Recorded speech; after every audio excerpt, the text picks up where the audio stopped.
Imagine a world where giants roamed, towering over the average man. Now what if one of the most famous giants, Goliath, had an even more mysterious origin? Enter the Nephilim, enigmatic figures barely whispered about in the ancient texts of the Bible. Specifically in Genesis 6:4. These beings, described as the progeny of the sons of God and the daughters of men, have puzzled scholars and theologians alike. Their true nature and origins remain shrouded in deep mystery and debate. Could these colossal beings have a connection with Goliath, the giant slain by David? Goliath, known for his towering presence on the battlefield, might have had more to his story than meets the eye. Picture a warrior, not just tall but extraordinarily so, described in the ancient texts as standing over 9 feet tall. Such dimensions are not just rare, they're nearly mythical. Now let's delve a bit deeper.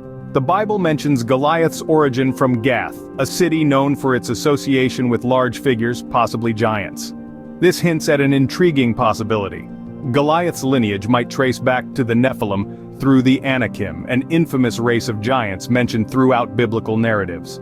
This connection, while speculative, gains some support from texts that speak of giants dwelling in the Promised Land, particularly around the areas known to have been inhabited by the Anakim. While direct evidence linking Goliath to the Nephilim is scant, the idea that he could be a descendant of such legendary beings adds a layer of mystique to his already formidable reputation. This link offers a tantalizing glimpse into a world where biblical heroes and ancient legends intersect. The tale of the Nephilim and Goliath isn't just a story of giants, it's a puzzle locked within ancient texts and archaeological mysteries. Embark on a journey through the pages of history and scripture, where the story of the Nephilim and Goliath unfolds not with clarity but through a haze of interpretations and scholarly debates.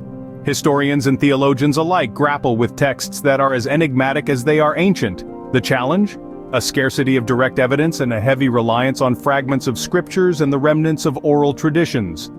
Consider the variations in the Bible itself. Some translations refer to the Nephilim as giants, others as fallen ones or even mighty men of old. These differences aren't merely semantic, they shape our understanding of who or what the Nephilim truly were. Were they divine beings, mere mortals, or something in between? Furthermore, the lore surrounding these beings is intertwined with cultural narratives and mythologies, adding layers of complexity. Ancient texts from neighboring civilizations might hint at similar creatures, suggesting a common mythos that transcends a single culture or religion. Yet how much of this is historical fact, and how much is myth? Archaeological evidence, too, is tantalizingly incomplete. Excavations in regions mentioned in biblical texts reveal artifacts and skeletal remains that provoke more questions than they answer. Could these be linked to the legendary giants? Each piece of evidence adds a layer of depth to our understanding, yet the full picture remains just out of reach.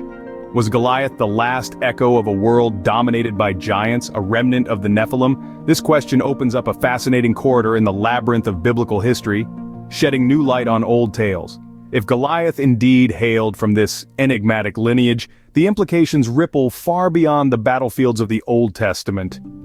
Diving into the depths of this theory, we find that Goliath, often seen merely as the colossal adversary defeated by David, could represent a direct connection to the Nephilim, those formidable figures woven into the early chapters of Genesis.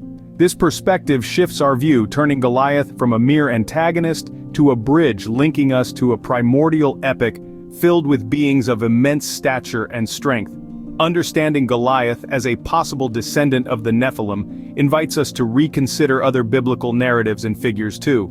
It suggests a broader, more interconnected tapestry of human and divine interactions, where every giant's shadow casts a story worth exploring. The story of David and Goliath might have been even more significant, hinting at a deeper, almost forgotten part of human history. Did God use David, considered as a type of Christ, to end the last of the sons of God, the Nephilim? Today we've journeyed through ancient texts and towering tales, uncovering connections that challenge our traditional views. We began by exploring the enigmatic origins of the Nephilim, those mysterious beings mentioned in ancient scriptures, whose immense stature and formidable presence have intrigued scholars and enthusiasts for centuries.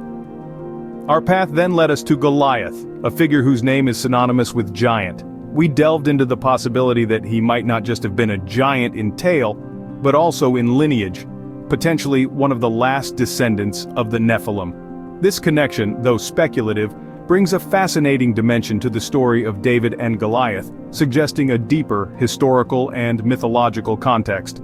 The exploration of these narratives was no small feat. The tapestry of history and mythology is complex, woven with threads of folklore, religious texts, and the scholarly challenge of piecing together these ancient puzzles. What do you think about the possibility of Goliath being a descendant of the Nephilim? Share your thoughts in the comments below, and don't forget to subscribe for more intriguing biblical insights.